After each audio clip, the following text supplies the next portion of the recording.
జూబ్లీస్ ఎలక్షన్లో కాంగ్రెస్ పార్టీ భారీ విజయం సాధించిన విషయం మనందరికీ తెలుసు.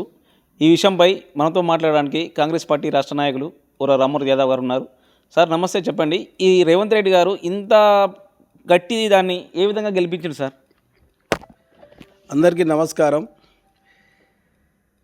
ఇవాళ జరిగిన బైపోల్ ఎలక్షన్ రిజల్ట్స్లో జూబ్లీస్ కాంగ్రెస్ అభ్యర్థి నవీన్ కుమార్ యాదవ్ దాదాపు 25,000 భారీ మెజార్టీతో ఇలా బీఆర్ఎస్ అభ్యర్థి మాగంటి సునీత మీద గెలవటం జరిగింది. ఎందుకంటే ఇది ఒక రాష్ట్ర ముఖ్యమంత్రి, ఒక బలవంతమైన లీడర్, పవర్ఫుల్ లీడర్. ఎట్లాగైనా సరే అది బీఆర్ఎస్ సిట్టింగ్ సీటు మనం క్యాప్చర్ చేసుకోవాలని మంచి బ్రహ్మాండమైన ప్లాన్ వేసిండు.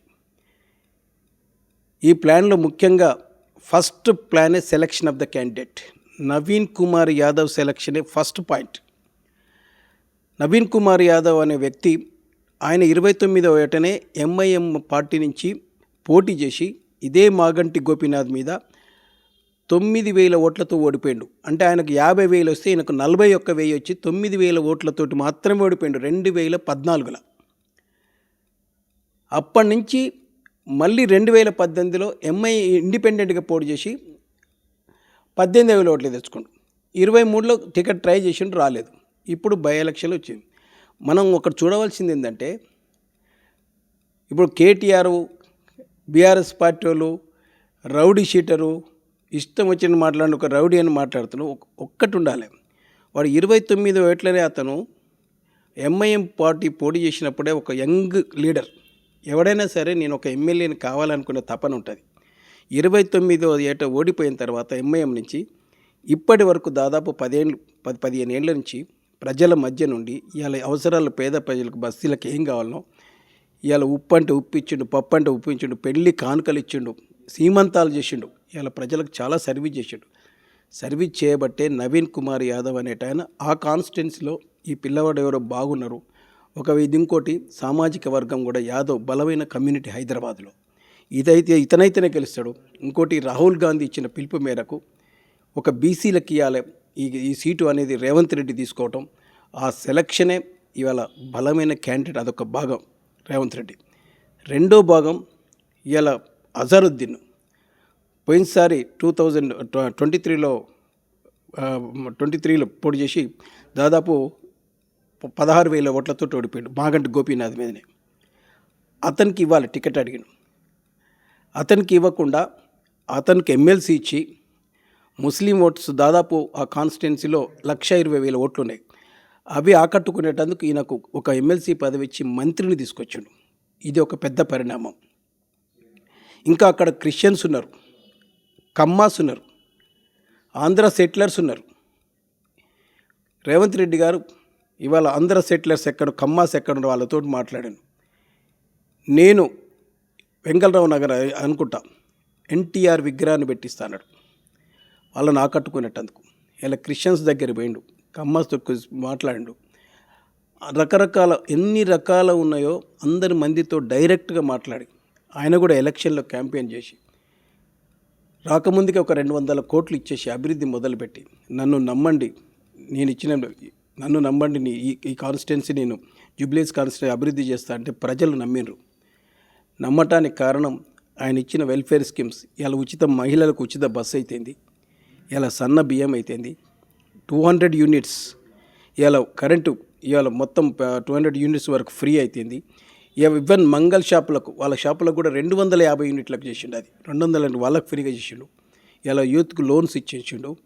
ఇవాళ సిలిండర్స్ ఇచ్చిండు. ఒక గ్యాస్ సిలిండర్ 500కు. ఈ స్కీమ్స్ చాలా చెల్లి. మీకు ఒక పాయింట్ చెప్పాలి, రేవంత్ రెడ్డి గారు పెట్టిన ఈ ఉచిత బస్సు స్కీము న్యూయార్క్ ఎలక్షన్లో మొన్న జోహర్ మమ్దాని ఎలక్ట్ అయ్యిండు. జోహర్ మమ్దాని నేను గెలిస్తే న్యూయార్క్ ప్రజలకు ఉచిత బస్సు ఇస్తానని ప్రామిస్ చేసిండు. అంటే రేవంత్ రెడ్డి ఇచ్చిన ఒక స్కీమ్ ఇలా అమెరికాలో కూడా ఆ స్కీమ్ ఇంప్లిమెంట్ చేస్తుందంటే ఒక రేవంత్ రెడ్డి తీసుకున్న ఒక ఆలోచన విధానం ఎట్లుందని ఒకసారి ఆలోచించాలి. ఉచిత బస్సు మహిళలకు అనేది టాప్ ప్రయారిటీ. ఇలా ఎంతోమంది ఇలా నా దగ్గరకు వచ్చేటోళ్ళే ఎంతోమంది నల్గొండ నుంచి, మిర్యాలగూడ నుంచి పిల్లలు, స్టూడెంట్స్ ఇలా డి ఫార్మా స్టూడెంట్స్ కానీ మెడికల్ కాలేజ్ స్టూడెంట్స్ కానీ వచ్చి ఫ్రీగా బస్సుగా బ్రహ్మాండంగా పోతుండ్రు. ఒక కూరగాయలు అమ్ముకుంటారు. ఇంతకంటే మంచి స్కీమ్ ఇంకోట్లేదు. ఇలాంటి స్కీములు రేవంత్ రెడ్డి గారు ఇవన్నీ ఒకవైపు క్యాండిడేట్ సెలక్షను, అజారుద్దీన్కి ఎమ్మెల్సీ ఇవ్వటం, కమ్మ ఆంధ్ర వాళ్ళ సెటిలర్స్ తోటి మాట్లాడటం, కమ్మ వాళ్ళ ఇవన్నీ వేసిన ప్లాన్ విధంగా ఇలా భారీ మెజారిటీతో, ఊహించని మెజారిటీతో 25,000 మెజారిటీ పడ్డ ఓట్లలో నవీన్ యాదవ్కు 50% పడ్డది. ఇది హైదరాబాద్ హిస్టరీలోనే లేదు. ఈ హిస్టరీలో జరిగిన ఎలక్షన్ ఇది ఈ ఎలక్షన్ ఈ రాష్ట్రంలో రాష్ట్ర ముఖ్యమంత్రిని చాలా బలవంతమైన ఒక పవర్ఫుల్ లీడర్ని తయారు చేసింది. రాష్ట్రంలో కాదు, ఈ దేశంలో కూడా కాంగ్రెస్ పార్టీలో రేవంత్ రెడ్డి పవర్ఫుల్ లీడర్. ఇప్పుడు బై ఎలక్షన్లు జరిగిన 2 దుక్కుల బై ఎలక్షన్ జరిగినాయి. 2 దుక్కుల బై ఎలక్షన్ జరిగినప్పటికీ 2 దుక్కుల బీఆర్ఎస్ పార్టీ ఓటమి పాలైంది. ఇప్పుడు మరి దాని బీఆర్ఎస్ పార్టీ ఫ్యూచర్ అనేది ఏ విధంగా ఉండబోతుంది అంటారు? యాక్చువల్గా మొత్తం రాష్ట్రంలో కాంగ్రెస్ పార్టీ నల్గొండ, ఖమ్మం జిల్లాలో స్వీప్ చేసింది. ఒక్కొక్కరికి 50,000 మెజార్టీతోటి కాంగ్రెస్ పార్టీ గెలవడం జరిగింది. బీఆర్ఎస్ పార్టీకి ఉత్తర తెలంగాణ మొత్తం బీజేపీ ఉన్నది, దక్షిణ తెలంగాణ కాంగ్రెస్ ఉన్నది. ఓన్లీ హైదరాబాద్ వరకు ఒక బీఆర్ఎస్ ఉన్నది. మొదటి నుంచి కూడా కాంగ్రెస్ పార్టీ చాలా తక్కువ వీక్ ఉన్నది హైదరాబాద్లో. కానీ ఒకప్పుడు రాజశేఖర్ రెడ్డి టైంలో, రెండోది రేవంత్ రెడ్డి టైంలో. ఇవాళ 2 బై ఎలక్షన్లు జరిగితే ఇవాళ కంటోన్మెంట్ సీటును బీఆర్ఎస్ బై ఎలక్షన్లో కాంగ్రెస్ గెలిచింది. ఇవాళ కూడా జూబ్లీహిల్స్గా బై ఎలక్షన్లో కాంగ్రెస్ గెలిచింది. రానున్న రోజుల్లో ఇవాళ కాంగ్రెస్ పార్టీ చాలా బలవంతంగా ఉంటుంది. ఇక బీఆర్ఎస్ పార్టీ చెప్పాలంటే బీఆర్ఎస్ పార్టీకి ఆశలు వదులుకోవాల్సిన పరిస్థితి. ఇది ఒక రీజనల్ పార్టీ. ఈ పార్టీ ఎదగటం ప్రజలు ఎప్పుడూ నమ్మకం కోల్పోయారు. ఎందుకు కోల్పోయారంటే, ఎప్పుడైతే ఆంధ్ర వాళ్ళు మన తెలంగాణ అంతా దోపిడీ చేస్తున్నారు, ఉద్యోగాలు కానీ నియామకాలు, నీళ్లు, నిధులు అనే దాంతో దోపిడీ చేస్తున్నారని పోరాటం చేసి దాన్ని తెలంగాణ తెచ్చుకుంటే 10 ఏళ్ళు వీళ్ళు నిధులు, నీళ్లు, నియామకాలు ఓన్లీ బీఆర్ఎస్ పార్టీ వాళ్ళే దోపిడీ చేశారు. మిగులు బడ్జెట్ 16,000 మిగులు బడ్జెట్ తోటి రాష్ట్రాన్ని ఒప్పచెప్తే ఇలా దాదాపు 4 లక్షల కోట్లు అప్పు తెస్తే 8 లక్షల కోట్ల దాకా అప్పయింది. అప్పు అయితే ఒక ఎత్తు, కానీ ఇలా బీఆర్ఎస్ పార్టీలోని ఎమ్మెల్యేలు, మంత్రులు, ఇలా కేసీఆర్ కుటుంబం ఇవాళ 1000 కోట్లు సంపాదించి, లక్షల కోట్లు సంపాదించి ఇవాళ మొత్తం రాష్ట్రాన్ని దివాలా దించారు. అందుకే ప్రజల మీద నమ్మకం పోయింది. ఏమైనా తప్పుడు ప్రచారాలతోటి, తప్పుడు ఫేక్ న్యూస్ క్రియేట్ చేయటం, సోషల్ మీడియాలో ఇష్టం వచ్చేటట్టు మాట్లాడటం, దానితోటి ఇవాళ మొత్తం ఇవాళ లాస్ట్కి ఎలక్షన్లప్పుడు కూడా ఫేక్ సర్వేలు తయారు చేసి, ఇప్పుడు కూడా కౌంటింగ్ వస్తుంటే ఎలక్షన్లు కూడా మేమే గెలుస్తామని లాస్ట్ వరకు ఇవన్నీ చేసారు. కాబట్టి ప్రజలకు బీఆర్ఎస్ పార్టీ మీద నమ్మకం పోయింది. రానున్న రోజుల్లో ఆ పార్టీ మీ క్యాడర్ కానీ ఆల్రెడీ ఇదివరకు 10 మంది ఎమ్మెల్యేలు కాంగ్రెస్ వైపు చూస్తూనే ఉన్నారు. ఇంకా ఉన్న ఎమ్మెల్యేలు కూడా ఖచ్చితంగా పార్టీలో ఉండరు, క్యాడర్ ఉండదు. ఖచ్చితంగా రానున్న ఎలక్షన్లో గ్రామ పంచాయతీ కానీ, జడ్పీటీసీ కానీ, మున్సిపల్ ఎలక్షన్లో కాంగ్రెస్ పార్టీ ఇదే ఊపితో విజయ దుందుబి మోగిస్తుంది. బీఆర్ఎస్ పార్టీకి జీరోకి వెళ్ళిపోతుంది. వచ్చే 3 ఏళ్ల ఎలక్షన్ నాటికి కేసీఆర్ బయటికి రాడు. ఇప్పటికి 2 ఏళ్ళు మన అసెంబ్లీకి రాలేదు, ఎలక్షన్ రాలేదు. బహుశా ఆయన ఆరోగ్యం బాగాలేనట్టు కొడుతుంది ఆయనను చూస్తుంటే. ఆయన రాలేడు. కవిత పార్టీ నుంచి బయటికి వెళ్ళిపోయింది. హరీష్ రావు ఒక దిక్కు, ఈయన ఒక్క దిక్కు. అది నాకు తెలిసి party family problems, party problems.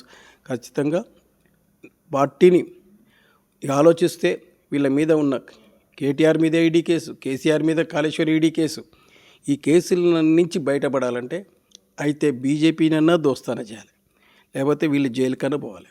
కాబట్టి నాకు తెలిసి బీఆర్ఎస్ పార్టీ రానున్న రోజుల్లో బీజేపీలో విలీనమయ్యేటట్టు కనిపిస్తుంది. ఇది బీఆర్ఎస్ పార్టీ రానున్న రోజుల్లో ఇది జరుగుతుంది.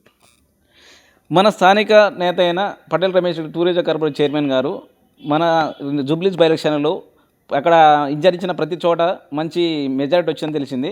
ఈ మెజారిటీ కారణంగా ఇప్పుడు మన సార్కి ఈసారైనా సూర్యాపేట కాంగ్రెస్ పార్టీ ఇన్ఛార్జ్ ఇచ్చే అవకాశం ఉందా సార్? రెడ్డి గారు మొదటి నుంచి కూడా రేవంత్ రెడ్డి గ్రూప్, రేవంత్ రెడ్డి చాలా దగ్గరగా ఉంటాడు. దాంతో ఆయన టూరిజం కార్పొరేషన్ రావడం జరిగింది. మొన్న జూబ్లీ ఎలక్షన్లో ఆయనకు ఒక పార్ట్ రహమత్ నగర్ ఇచ్చారు.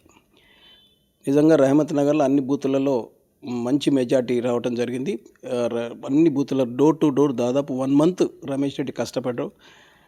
ఆయనకి ఇక్కడి నుంచి కూడా ఆయన ఆయన అనుచరులు చాలామంది దాదాపు 20 మంది 15 20 రోజులు దాదాపు 1 మంత్ నుంచి డే అండ్ నైట్ కష్టపడి మొన్ననే వచ్చారు. చాలా కష్టపడు. ఇది మాత్రం ఉన్నది. ఇప్పుడు సూర్యాపేట ఇన్ఛార్జ్ అనేది గౌరవనీయులు కీర్తిశేషు దామోదర్ రెడ్డి గారు చనిపోయిన తర్వాత వేకెన్సీ అవుతున్నది. సరే ఎవరి ప్రయత్నం వాళ్ళు చేస్తారు. ఒకవైపు సర్వోత్తమ్ రెడ్డి గారు నాకు కావాలని అడుగుతున్నారు. అయితే ఈయనకు కూడా 2 సార్లు కాంగ్రెస్ పార్టీ దామోదర్ రెడ్డి గారు పోటీ చేసినప్పుడే ఎమ్మెల్యేలకు ఇవ్వకపోతే ఈయననే కాంప్రమైజ్ చేసి 2 సార్లు దామోదర్ రెడ్డి ఎమ్మెల్యేకు ఆయనకు సపోర్ట్ చేయడం జరిగింది. అది కాకుండా కేంద్ర Congress party central committee Venugopal అని కూర్చున్న తర్వాత ఆయనతో రిటర్న్గా రాసిచ్చాడు, మేము నీకు నల్గొండ ఎంపీ ఇస్తామని. ఆ ఎంపీ జానారెడ్డి కొడుకు పోయింది. 3 సార్లు మిస్ అయింది. కాబట్టి ఆయన కూడా రేవంత్ రెడ్డి గారు ఆలోచిస్తున్నాడు. ఖచ్చితంగా నేను అనుకుంటున్నా రేవంత్ రెడ్డి గారు ముఖ్య అనుచరుడు కాబట్టి 2 సార్లు మిస్ అయింది. కాబట్టి ఇవాళ ఈ కాన్స్టిట్యున్సీకి ఒక ఎడ్యుకేటెడ్ మంచి పర్సన్ రమేష్ రెడ్డి అయితే సరిపోతాడు అనుకునే ఆలోచన ఇస్తున్నాను. ఖచ్చితంగా రమేష్ రెడ్డికి ఇచ్చే ఆలోచనలో రేవంత్ రెడ్డి ఉండవచ్చు. ఖచ్చితంగా మేము అనుకుంటున్నాం రమేష్ రెడ్డికి ఇన్ఛార్జి రావచ్చు. జూబ్లీ ఎలక్షన్ గెలవటానికి కారణం ముఖ్యమంత్రి రేవంత్ రెడ్డి గారి టీం, ముఖ్యంగా మంత్రులు, కార్పొరేషన్ చైర్మన్లు, మీ వివిధ రకాల కుల సంఘాలు, కార్యకర్తలు ఇలా యూనిటీగా పనిచేసి భారీ మెజారిటీతోటి నవీన్ కుమార్ యాదవ్ గెలిపించినందుకు ముఖ్యంగా నేను రాష్ట్ర ముఖ్యమంత్రి గారు రేవంత్ రెడ్డి గారికి, రాష్ట్ర మంత్రులు, వివిధ హోదాలను ఎమ్మెల్సీలు, కార్పొరేషన్ చైర్మన్స్, కార్యకర్తలు అందరికి కూడా నవీన్ కుమార్ గెలుపు కోసం ప్రయత్నించిన ప్రతి కార్యకర్తకు పేరు పేరున నా మనస్ఫూర్తిగా నేను కృతజ్ఞతలు తెలియజేస్తున్నాను. చూస్తూనే ఉండండి మరిన్ని అప్డేట్స్ కోసం AUTV. Thank you.